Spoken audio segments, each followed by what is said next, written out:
County Coordinator assigned to projects and programs here at Safe Sonoma. For those folks who might not know, Safe Sonoma is the countywide fire safe council serving Sonoma County for 26 years. So we've been working in this space before wildland fire safety and risk was even popular.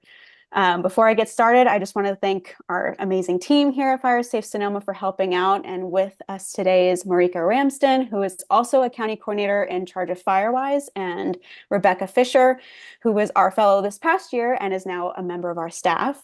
And I don't know if all four have arrived yet, but we have 4 new California Climate Action Corps fellows joining us this year: Julie Edwards, Alina Brammer, Malia Zimmerman, and Aiden DeYoung. So we're super excited to have them. Our team is ever growing, which is great. Please don't forget to check out the Safe Sonoma calendar on our website for upcoming events. And also don't forget about the RLC series. The last one is on 10/22. There's part 4, which is landscaping in the defensible space zone, talking about maintenance practices. You can also find more information through our public calendar. We also wanted to make sure you guys are all aware that we are currently in a red flag warning here in Sonoma County through Saturday. So please make sure to stay safe and diligent during this time. If you want more information, feel free to check out our website for more details. And to stay in the loop, make sure to subscribe for our updates. Last month, we had Emma Shonpiki from Chasing Goats Grazing on to talk about their grazing business and how grazing benefits the community and wildfire prevention efforts. Emma's presentation is on our YouTube channel, so after this speaker series, feel free to check that out as well. Today's guest is someone who has served over 35 years in the fire service. She started out as a volunteer firefighter, became a career firefighter for a metropolitan fire department working in fire suppression, and eventually discovered how much more she could do in fire prevention. After several years working in fire prevention, she eventually became the assistant chief/fire marshal for the County of Sonoma. Now in retirement, she takes pride in bringing her well-honed fire service experience, executive management skills, and oral and interpersonal communication skills, volunteering as president and CEO of Sonoma County's premier fire safe council, Safe Sonoma. Please welcome Roberta MacIntyre. Well, hey everyone, thanks for joining us. And I apologize, I'm not the speaker we originally had planned for today. So I'm the backup or the fill-in or the second study, whatever you call it, in theater. So I'm going to do a presentation on structural hardening. Actually, cost-effective structural hardening. I've done this presentation a few times now, and it seems to be pretty well received every time I do it. So as a backup to our original guest speaker, I'm going to go ahead and fill in as that, for this presentation. So I'm going to go ahead and share screen and dive right into it. And we will go there. Okay, assuming everything looks good on your end. So this presentation is called Defending Against the Red, and the RED is a 3-letter acronym, or a TLA. And if you don't know what a TLA is a 3-letter acronym for a 3-letter acronym.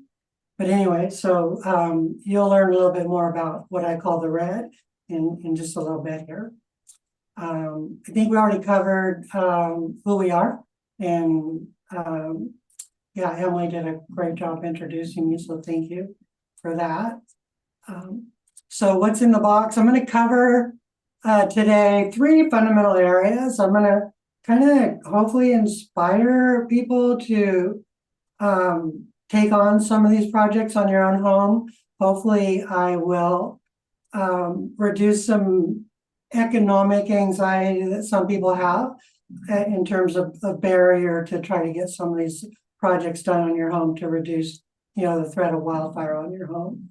And so hopefully that'll, be built in. And then I'm going to cover some basic physics concepts or fire science. I'm going to try to do that pretty quickly. And as a thought, if anybody wants me to do a whole unit on fire behavior or fire science, I'd be happy to do that. I used to teach a semester course in the junior college on that, but I could whittle it down to a 40-minute presentation and cover it in a little more detail than I'm covering it here, if folks feel like they would like that. And then I want to remind you guys that it's not, it really isn't very hard to do these things. And I know that's a relative term.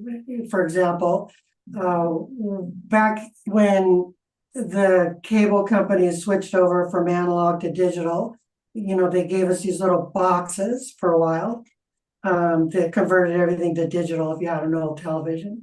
And anyway, I had to do all that at a place I was living. And I called up the cable company before the deadline. I'm like, hey, can you guys, you know, hook me up and set me up?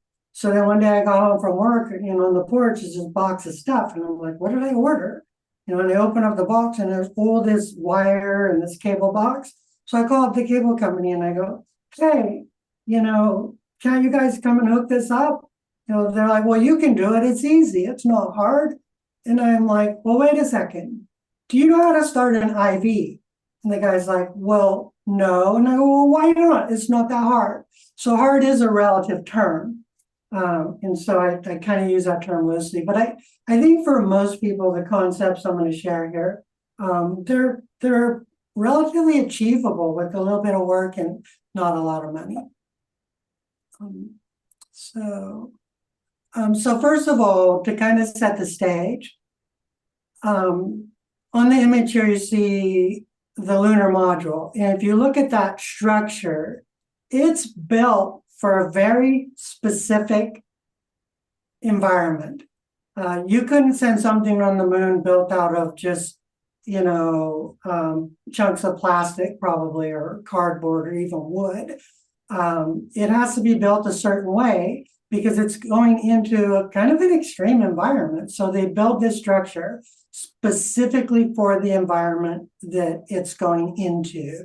And I think as climate change evolves and as we see more wildfires, you know, come across our paths more frequently with more severity, I feel like we need to start thinking about modifying our structures or building new structures for this new environment that we're, you know, landing in, if you will.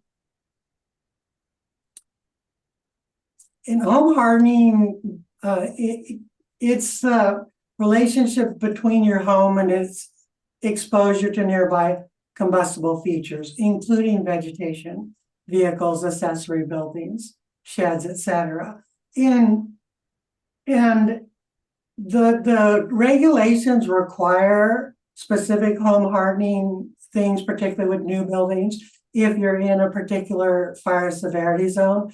But if you think about it, the concepts I'm going to share with you today could be applied anywhere. If you live in a subdivision far away from a forested area, these concepts can still apply. If your neighbor's house catches on fire and the wind's blowing toward your house and embers are hitting your house and there's heat, you know, hitting your house and there's heat waves hitting your house, all these things will still apply there and protect your house from your next door neighbor.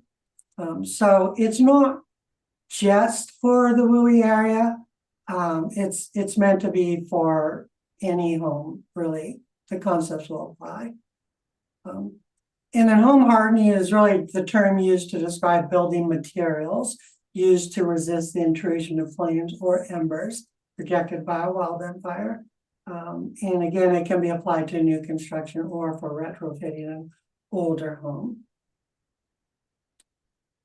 Okay, so basic physics concepts in 7 minutes or less. So there's something called conduction and convection in radiation. Those are the three ways that heat transfers from one place to another or one object to another. So if you put a pot on the stove and heat it up and you touch the metal, you're gonna get burned because the metal is an intervening heat conducting medium. So the metal's gonna get hot from either the fire or the heating element. And then when the metal gets hot, if you touch it, you're touching something that's hot, that where the heat came through that metal, that, heat conductive media. And then there's something called convection. Convection is transfer of heat through a liquid or a gas. So if you've got a really hot wind blowing and you're feeling that heat from that wind, you're feeling heat of convection. If you hold your hand above a candle and you feel that heat, the heat's rising, that's heat from convection. And then there's heat radiation. Radiation is basically the heat, just emanated from a heat source like a fire that you feel. And so that'll bring me into the concept of the closer you get to a hot object in terms of radiation, the more you're going to feel that heat, and it's logarithmically applied. So if you, are say 8 feet away from a heat source and you cut that distance in half, then you're going to feel like, I don't remember the math, but it's like multiple times the heat that you felt. And then if you have that distance, then it's going to be increased even further logarithmically on a scale. And you've all felt that, you've all experienced that sitting in front of a campfire or a fire, or places like that where you felt it. So those are the 3 ways that heat transfers, and I'll apply those concepts as we move forward. The other thing to keep in mind is that fire requires 3 things to be able to exist. It requires oxygen, heat, and fuel. And without any one of those 3 things, of what we call the fire triangle, the fire is going to go out. If we take away the heat, the fire will go out. If you take away the oxygen, you're going to starve it, the fire will go out. If you take away the fuel, fire has nothing to consume, so the fire will cease to exist. In terms of our world, the one thing we have the most control over in terms of the fire triangle is the fuel. And you'll see how that concept applies again as we move forward. Exponential increase of radiant heat, I kind of talked about that a little bit. The other thing to remember too is when you double the fire size, the heat also increases logarithmically. There's what's called the theory of conservation, I think, when water turns to steam. Can't remember the exact term. But something else to remember too is water is a really good source for fighting fire. Not because it smothers the fire, but because it takes the heat out of that fire triangle. So if you put water on a fire, the water, as it's converting to steam, it's subliming, basically going from a liquid to a gas. During that sublimation period, it absorbs a lot of heat. And for example, for every drop of water, you get every unit of water, you get 1,700 units of steam as it's pulling the heat out of the fire. We talked about effective distance of radiant heat. So I'm going to talk now about fire topography, fire as the I don't know what you call it, the fire weather triangle, whatever. So they're another triangle. There are 3 things relative to wildland fires that you really need to have a disastrous fire. You need weather like wind, or combined with long periods of drought or dry weather. Topography plays a role. Again, if you have a fire going up a hill, those convected heat columns are going to preheat things up the hill, dry things out quicker, which is part of the reason why fires go uphill so readily. And then there are fuels that the fire is consuming. And again, of that triangle, the one thing we can control is the fuels in our environment typically. So next I'm going to cover what's the state of subdivision in terms of materials. And that has to do with the area of a combustible material relative to to the oxygen around it. So I'm going to stop share for a moment and show you guys a little bit about that. So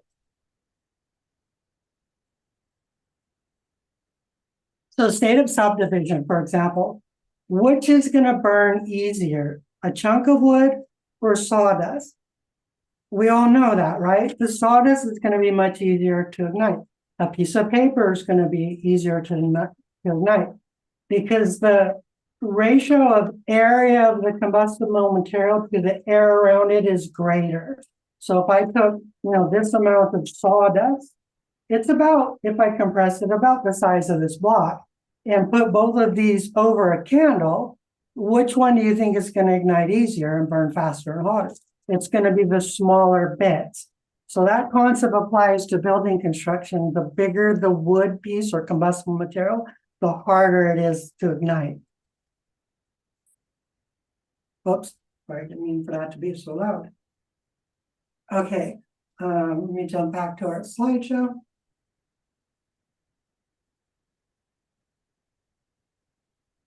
So that is the basic physics concepts in 7 minutes or less.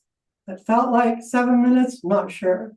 But anyway, hopefully you guys get the picture. More importantly, as we go further into the presentation, you'll see how these concepts apply. So now keep those concepts in your mind as we think about the next three concepts married together. So these are three ways that wildfire spreads. And you can see how closely these methods of heat transfer remember some of the concepts we just talked about. So one way fire spreads is through radiated heat. Now, in terms of radiated heat or heat in general, or let's call it preheating, if for a combustible material to burn, it needs to be vaporized. And to vaporize it, it takes a lot of heat. If you ever take a close look at a candle, if you look at it really close, you'll notice that you have essentially a combustible material, the wax, that's going from a solid, heating up to a liquid, and being further heated to a vapor.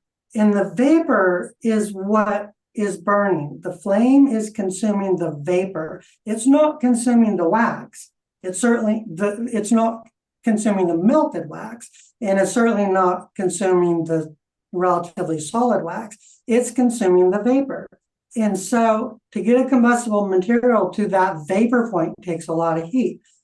If you have a building in the middle of winter, say after snow, maybe a little snow melt, the wood's going to be much cooler than, say, in the middle of summer after a week of 100-degree days. In the middle of summer, a week of 100-degree days, those combustible materials, your house, is going to be closer to its ignition temperature or its vapor point than it would be in the middle of winter or after a rain, when even the wood moisture content's going to be higher. So when you preheat something like that and get any sort of heat closer to it, it's going to ignite easier because it's closer to its ignition temperature. So if in radiated heat has an impact on that too. So if you've got a house in the middle of summer that's been sitting there for 2 weeks of 100-degree days, and you got a fire and a set of trees very close by, that radiated heat isn't going to have to work as hard to ignite your house. So that can occur. And one of the ways we reduce that risk is through defensible space. At least 30 feet is the minimum to provide defensible space to keep that radiated heat away from your house. And then if you're on a slope, of course, you're getting the heat convection along with radiated heat in many cases, which is preheating that structure, combustible material, even further to make it easier to ignite. So I call that the R in red, radiated heat. So the next element or concept is flying embers. And in my opinion, this is the most insidious, the most important. thing that we all should be protecting our homes from.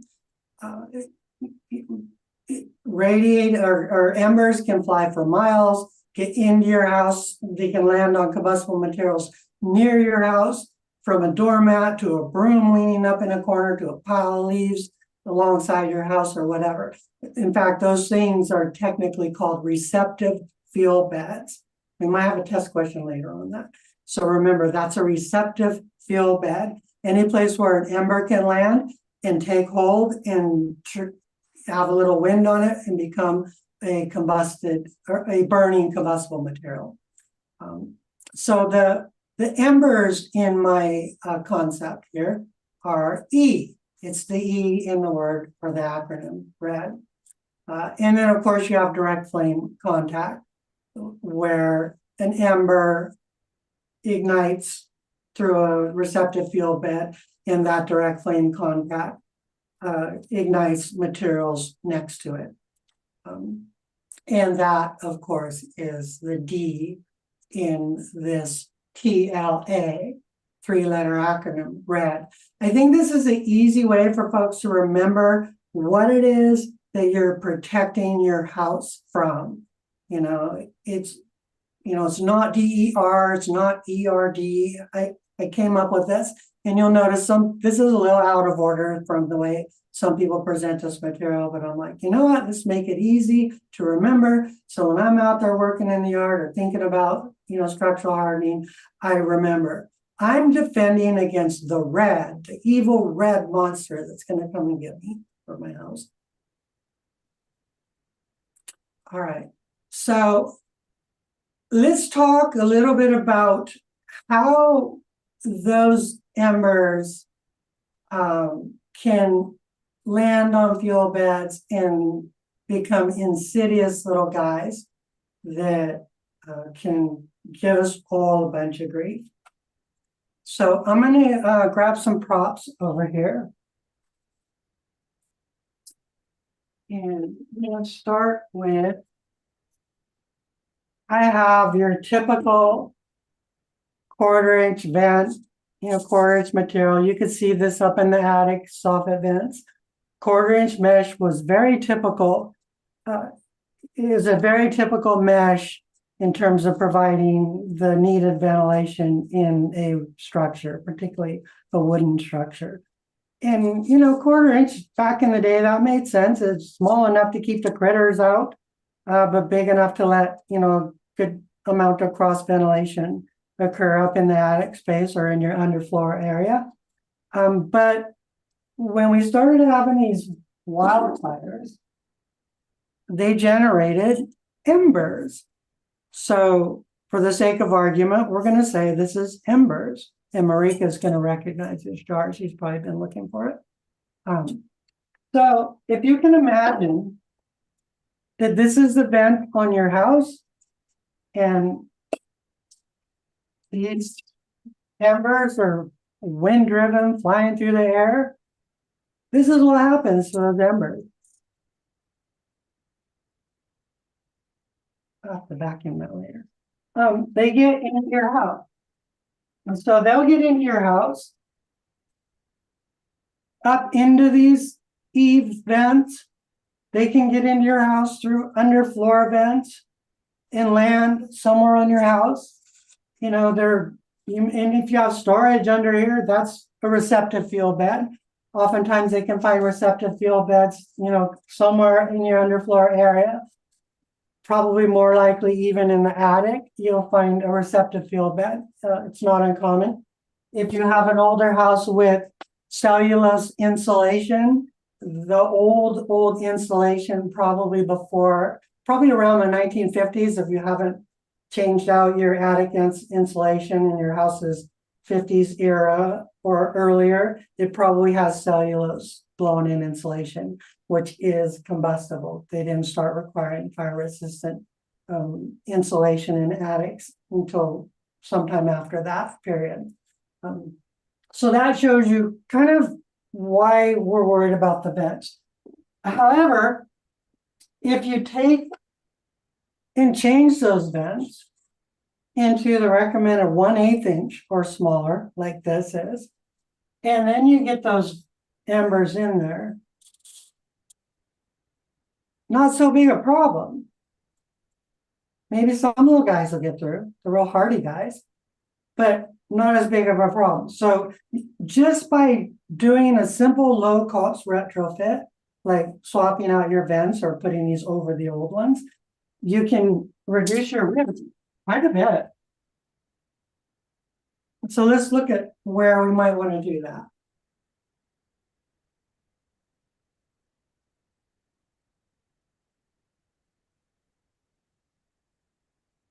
So here again, we've got the soffit vents.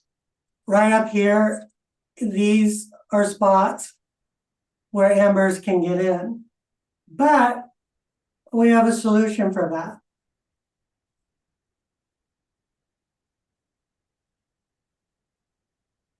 For very low cost,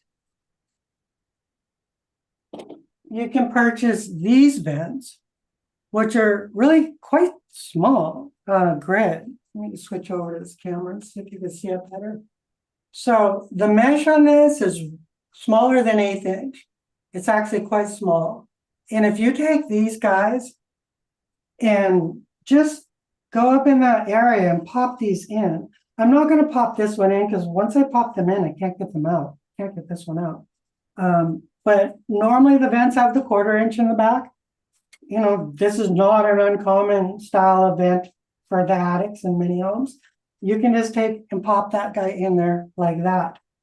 And then if you have something, I mean, if you want to get really fancy, or if you have a neighbor next door that's not very fire safe, and you know, you have one side of your house that's, you know, up against your neighbor's house that isn't doing anything, you can get these other vents. These are about $15 each, and these are actually they have like a honeycomb mesh in there. That's an intermittent material, and when it gets hot, it expands and seals this up completely. So you got your louvers to help keep the embers out, and if you got, you know, radiant heat or heat real close by, these things will heat up and close it up, and then seal that off completely to keep everything out of your attic, and also slow down the draft in too, possibly. So these are extra. I mean, again, if you've got a hazard on that side of your house, it's not a bad idea. It costs a little more. These guys are, I don't have the price on this one. These are pretty inexpensive. You can get these on Amazon or other places. You could really do your whole house with these very inexpensively. I'm telling you. All right. Well, oh, so other ways to do it. You know, if you've got your underfloor vent or even an attic vent that's got, you know, that 1/4 inch going on, you can get a roll of just 1/8 inch mesh. This is 2554 for this roll, 6 inch by 25 feet. You can get this, and you can pop off your old vent, put this stuff behind there, put your old vent on. You probably don't have to do much repainting, if any. And there you go, you've got that extra barrier. And oftentimes people go, well, what about the flow? Isn't there supposed to be certain flow, you know, underneath the house?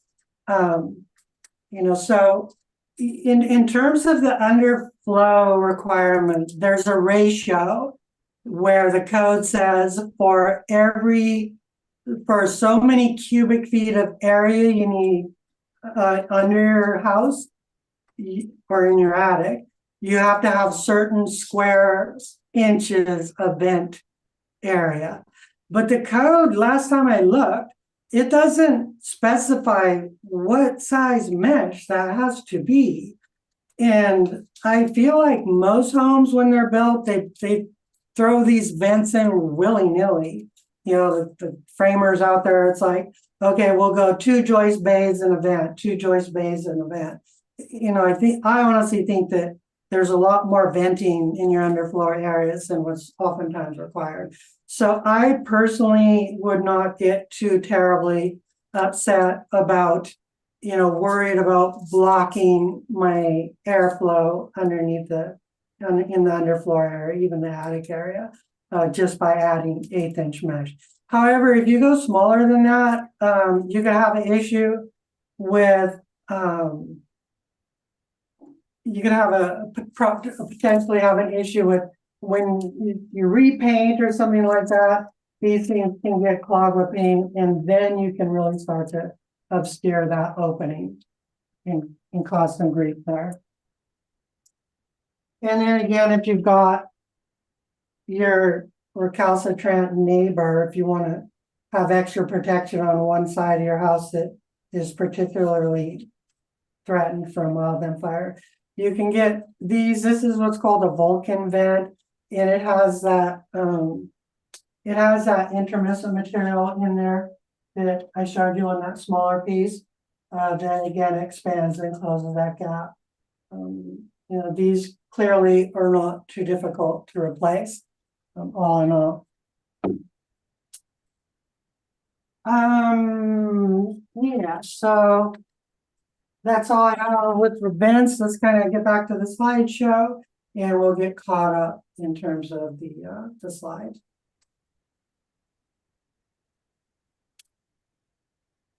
So here we go. So this is my house before I put those little round guys in there.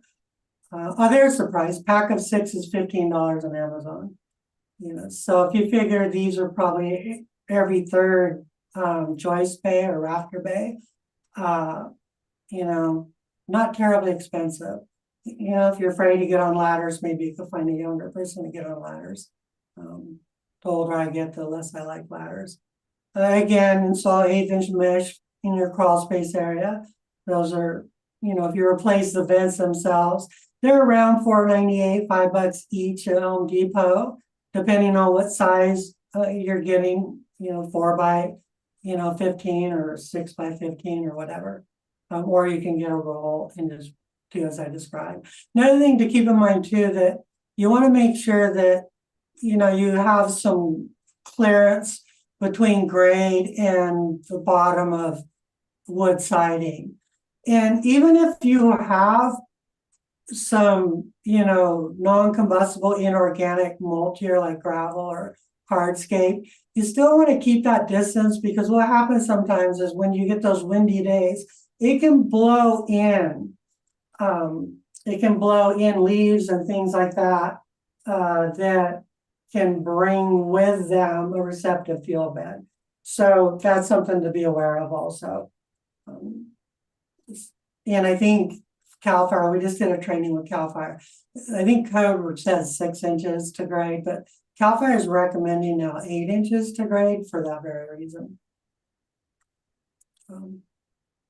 Nooks and crannies.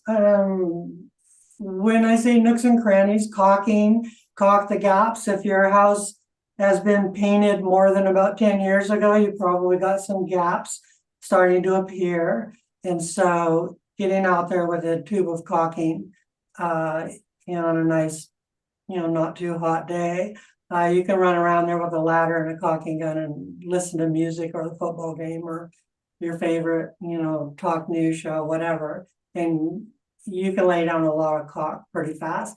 And the other cool thing about caulking is it does come in a small variety of colors. I was at the hardware store the other day, and I noticed they have it like a dark brown, a light brown, and a gray. I mean, you saw the image of my house, it's sort of gray. So I bought a couple tubes of gray caulking. I'm doing some work on the house.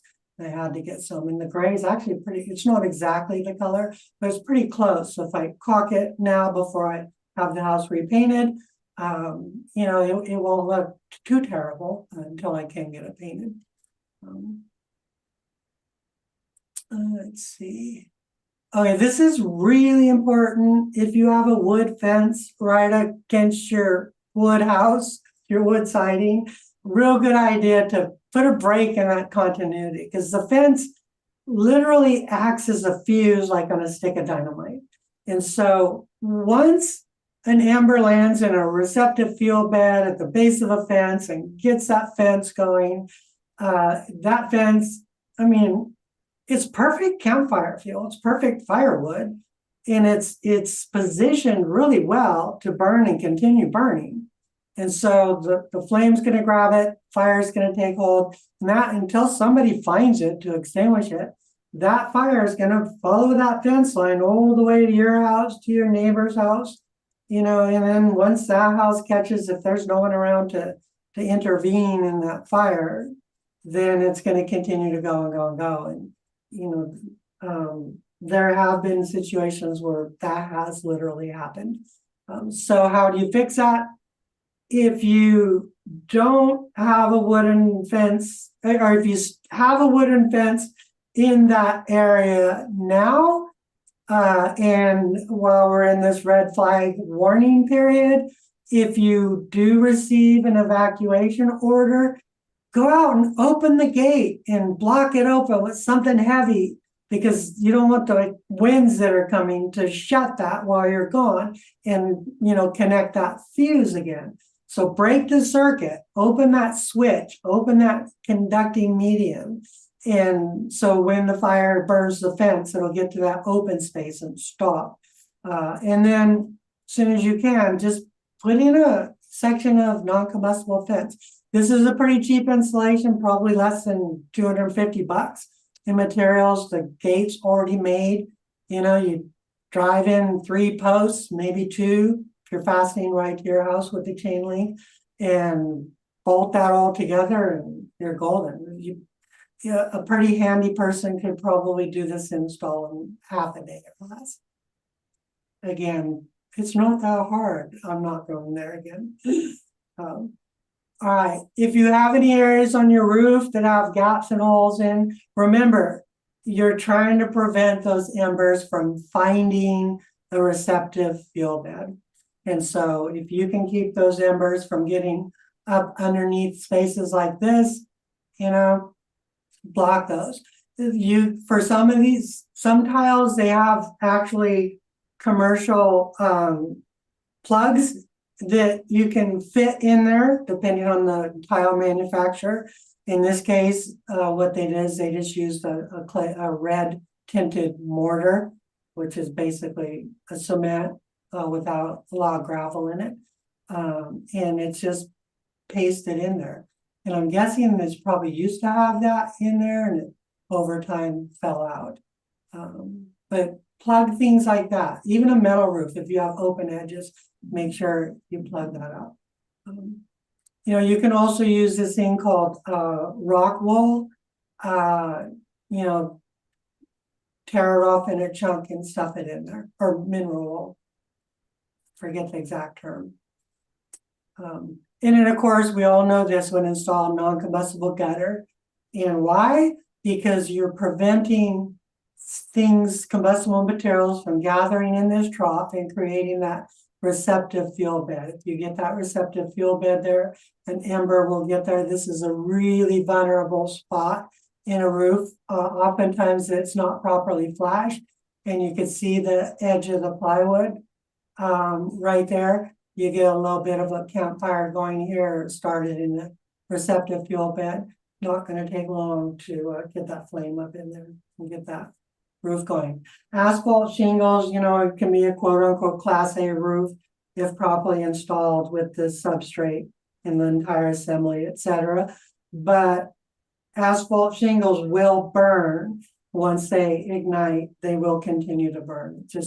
They're meant to resist embers landing on the roof and not igniting. But any place you have an edge like that, it's definitely a vulnerability. So cover the gutters, make sure this edge doesn't have any exposed wood.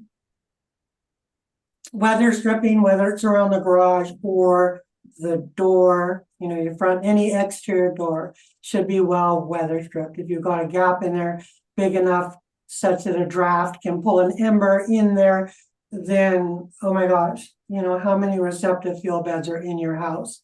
They're all over the place. So you want to make sure and close those gaps.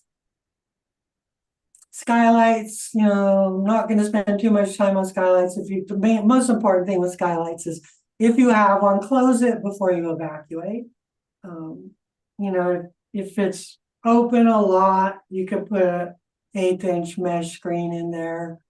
You probably want to do that to keep the critters out anyway. But most important thing there, honestly, in my opinion, is to make sure it's closed. And then around on the roof, around the outside of the skylight or solar panels or whatever, you can get leaves and pine needles and fir tree needles and all kinds of stuff landing on that roof and collecting in those little areas on the roof. So you want to get up on your roof once in a while and blow it off if you can. This is to keep a fire from inside the house getting outside the house. Most wildland fires in California, like over 90%, are caused by people. And when we say people, people in the things they do. And oftentimes a spark an ember can get out of the chimney, land on a receptive fuel bed in the forest, then the forest burns, and then the forest starts consuming more homes. So the one home can get into many. If you have a situation like this, and it's a collector for leaves and pine needles, etc., it's not a bad idea to get up there and put some metal flashing in this corner so that when those things land there, that receptive fuel bed can take an ember and maybe burn a little bit, but not so much that it ignites the siding.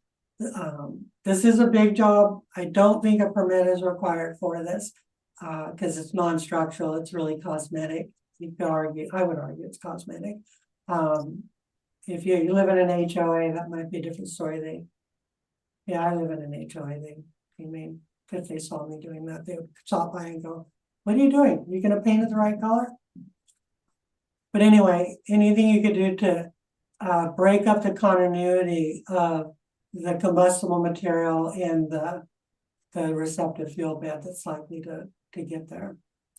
Windows, if you have dual pane windows, that's great.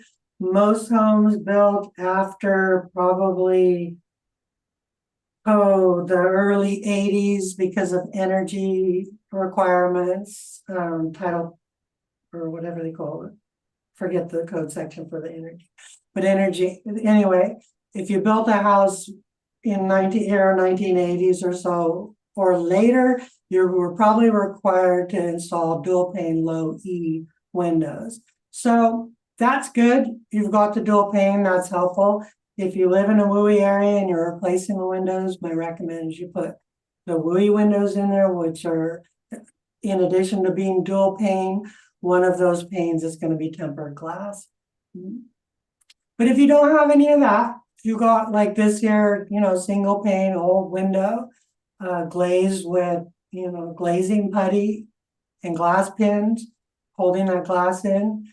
An option is to put shutters on there. You want to use material that's going to be robust enough to resist an ember. It's kind of like, a hurricane neighborhood. Okay, red flag day, we're evacuating, maybe we should close the shutters before the wildfire gets here, right? So that's an option too. And I don't know how much that would cost. I don't believe a permit would be required to put shutters on your window.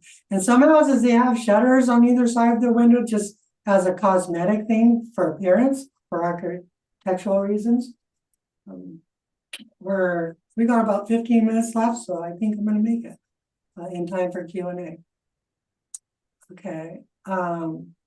Wait a second. Windows, if you do change out windows, permits required. I think for a couple reasons. If you're fussing with anything structural, like the header above the frame, things like that, the building official is going to want to see it. If you're replacing windows, they're going to want to know that you're putting the energy efficient windows in as an upgrade anyway. And then if you have an old roof, oh gosh, I got a neighbor that lives right over there who's got an old house with wood shakes, and the thing is just a mess. Unfortunately, he can't afford to replace the roof, so I know that when the fire comes there, he's gonna lose his house and everything in it. I don't know what else to say about that. It is what it is. But I feel bad for him. But if you do replace your roof, you have to replace it in California with a Class A rated roof. So pretty pricey. Of course, a permit's required. All right, so we have a little time for questions. I think I'm right on time for questions. So let's open it up for questions. Yeah, so thank you, Roberta, for your presentation. First off, that was really informational. Like Roberta said, it is time for the Q&A. I didn't see any questions dropped in the chat. I didn't see any in our YouTube live stream either, but if you do have any, feel free to raise your hand, come off speaker, or drop them in the chat and we can answer them now. No questions. What are we gonna do for 15 minutes? I have one. Okay, Iris. Oh, I just wanted to clarify that people can get European rolling shutters.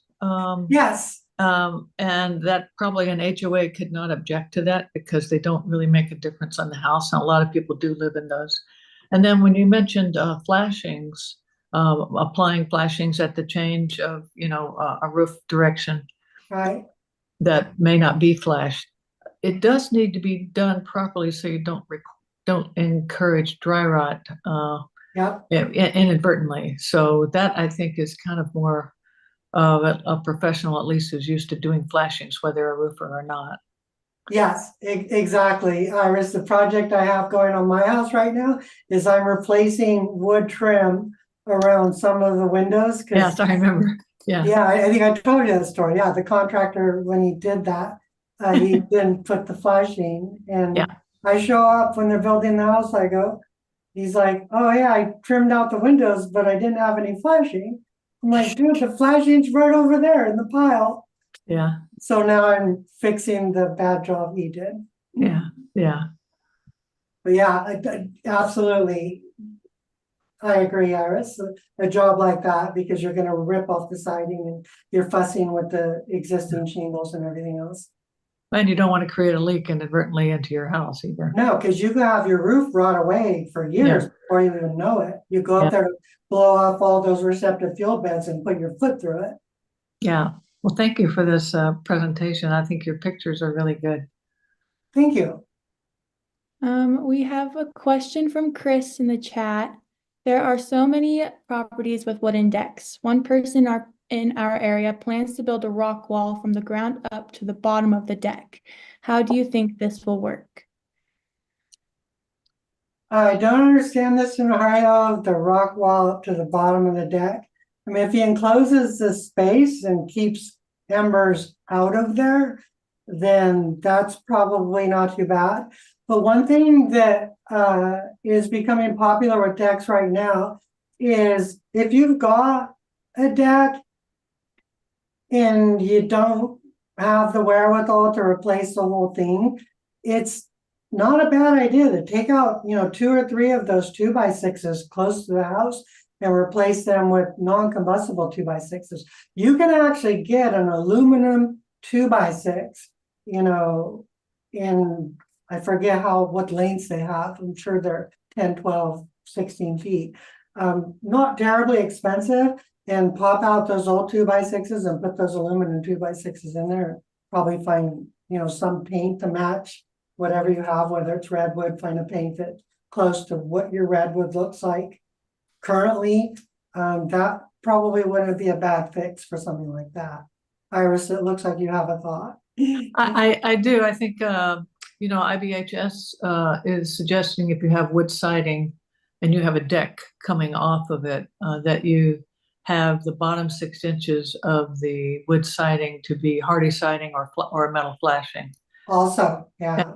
And one of my concerns for my deck, I have a good deck. It's AZEC, and I realize it's not non-combustible, but at least it's it's better than wood. I worry about that gap between the wood siding.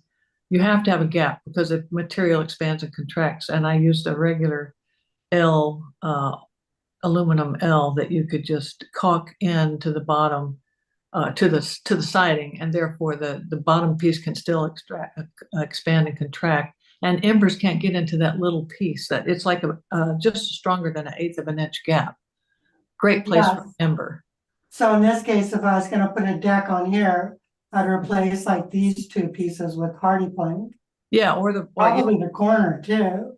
And then yes, go yes, right you up would. against it. Yeah, one way to do the corner that I've done is I cut the bottom 6 inches and used a thicker piece of hardy siding, like 2x material, so that it looks like a plinth block and it doesn't look like a wound in the board as it continues down. It looks like it was on purpose. Right, It's a okay, design feature. perfect. All right, for time reasons, I think Terry had her hand up for a while. Terry, go for it. Okay, can you hear me? Okay, Mhm. okay. Um, so my question is those flat vents, with the smaller mesh that you put over your existing vents for under the floor spaces. I have tried to buy those in the smaller mesh with the metal trim around them the way you have them flat. Yeah, And I can't find my size. So I thought, well, how hard is it to make those? And is there a way to make those ourselves with just a flat metal round like you're holding? Or is there some special machine that's required? Do you know? I think these are all probably all robotically manufactured. But I mean, Okay. I didn't take metal shop in high school, but my brother did. But I think you need what's called a brake or a bender to bend this, Okay. to squash it here. But I mean, you could always get a wider roll if it's wider with mesh.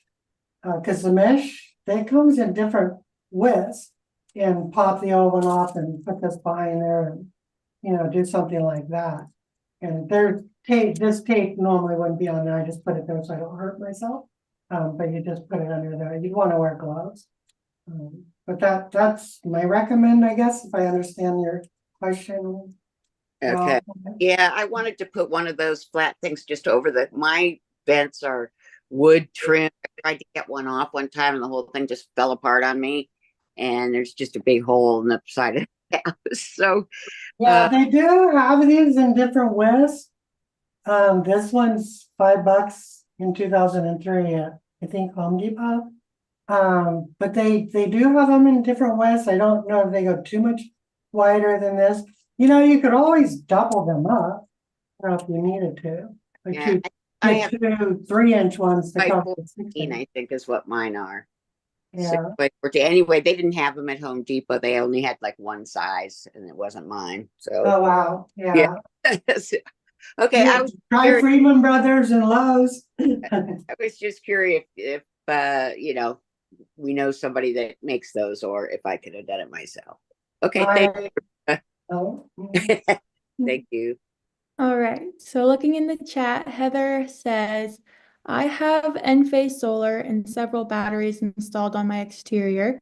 Any suggestion on how to protect them as well from embers? Just keep them clear. So the panels up on your roof, take a look up there once in a while and make sure you don't have an accumulation of, leaves and stuff like that built up in there. If you do, if you stay on top of it, probably just a matter of once a year getting up there with a leaf blower and blowing them off. If you let it go for a while, as seasons come and go, pretty soon that material will get built up in wet and then dry and wet and dry. Pretty soon you have like basically a fire log sitting there with all that combustible material stuck together, with just the drier stuff on top of it. Once you get it out of there, if you stay on top of it in terms of your panels, then you gotta stay on top of it. And then with regard to your batteries on the exterior and your equipment, again, just blow those out with your leaf blower once in a while to keep any leaves and things from getting, between the equipment and your siding and things like that. Just keep that stuff clear.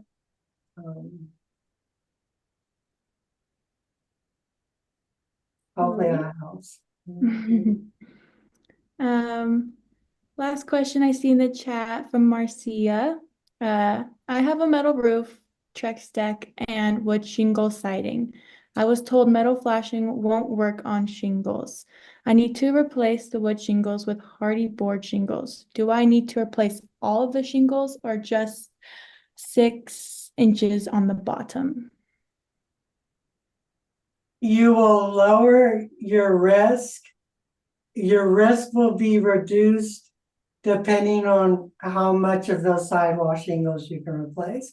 But I would, if it were me, I would start at the bottom and maybe, if I was on a budget, see if I could afford to go up like, 32 inches or 3 feet on the side and replace them there. And then you could put a little architectural detail, right above, where your new siding is and then the old sidewall shingles. That can look, architecturally pleasing. Perfect world, replace all of the sidewall shingles with, with good hardy plank or non-combustible siding. But again, you could do a stone veneer with a, sill on top. You could do hardy plank with a sill on top, to a certain height. That's going to be better than nothing. Probably cost quite a bit less if you're not doing the whole thing. Another way to deal with sidewall shingles is to encapsulate them in, an intermittent paint, a fire resistant paint, which can get pretty expensive. You're looking at, I was researching that recently for somebody, and it looks like to cover about a 10-foot by 10-foot area with the proper thickness of intermittent paint, it's about $100. Well, it's around $100 a gallon, and a gallon, if applied correctly with the correct thickness to get the proper rating, fire resistance rating, you're looking at about 100 square feet per gallon. Alrighty, I think that's all the questions that we have in the chat. Steve did share a resource. CAL FIRE has a great list of recommended products for construction in the WUI. So if you want to check out that resource, it's in the chat. Other than that, any other questions before we wrap up? Speak now or forever hold your peace. You can always reach out to us too. You can find our contact information on the website. Roberta, go for it. Conservation Corps of the North Bay is having their open house today. Anybody who wants to go check it out. I forget the address. It's on Airway Drive in Santa Rosa now. You could probably look them up online and get their current address. They just moved into the Santa Rosa. They were in Cotati before. So they have a whole new office and facility. I haven't seen it yet. I'm going to be there tonight. So I'm going to go check it out. It sounds fun. Hopefully she sees other people there. I'm sure she will.